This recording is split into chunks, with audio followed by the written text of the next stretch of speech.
Ladies and gentlemen, the second thing that I want to mention in terms of divination of words before I conclude is destiny. Somebody said, and I listened to that without identity there is no destiny. If you cannot identify yourself, you don't know who you are, you got no destiny, my friend. You are available to disintegrate and be swept by stronger characters into the sea of oblivion and disappear into the rubbish pit of history. No one will revive you. You will disappear just like Kipepeo. Let me tell you, my friend, if you want to have a destiny, you must have an identity. So, no identity, no destiny.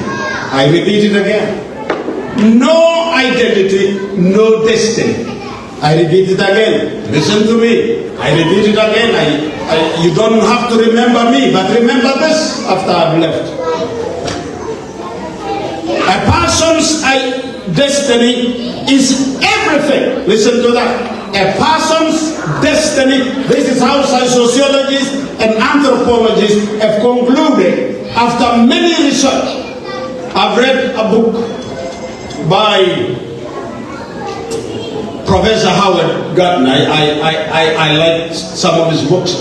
He's one of the anthropologists, a professor at Harvard University for many years, actually for over 50 years. He wrote a book, amongst the many books he has written, I recommend you read it, The Leading Minds. And he mentioned 11 characters, including Mahatma Gandhi, the black American activist, Reverend Martin Luther.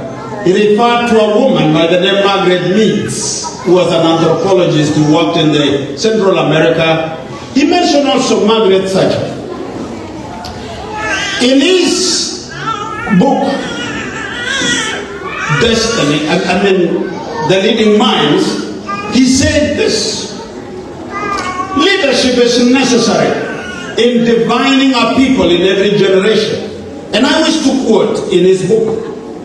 He said, all societies remains among us groups, not until leadership comes to provide definition.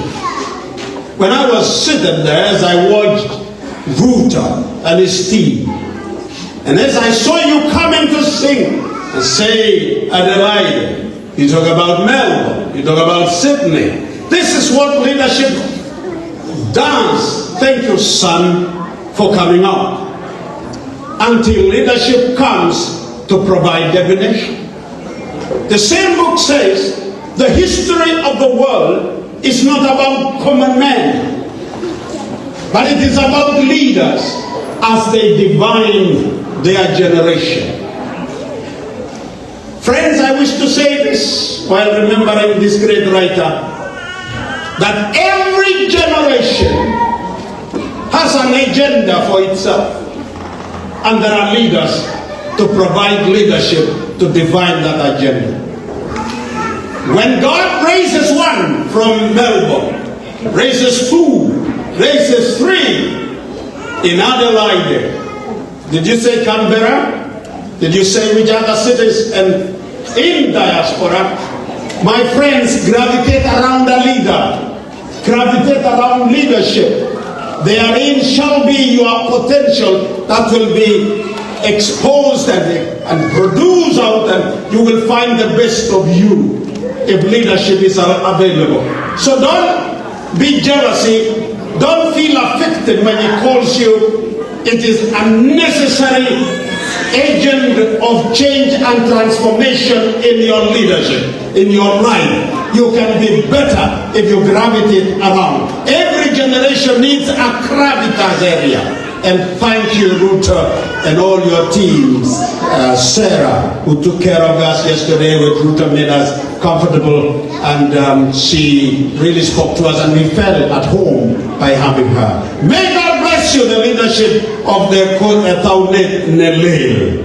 A person's destiny is everything that happens including your lifetime and including what will happen in the future.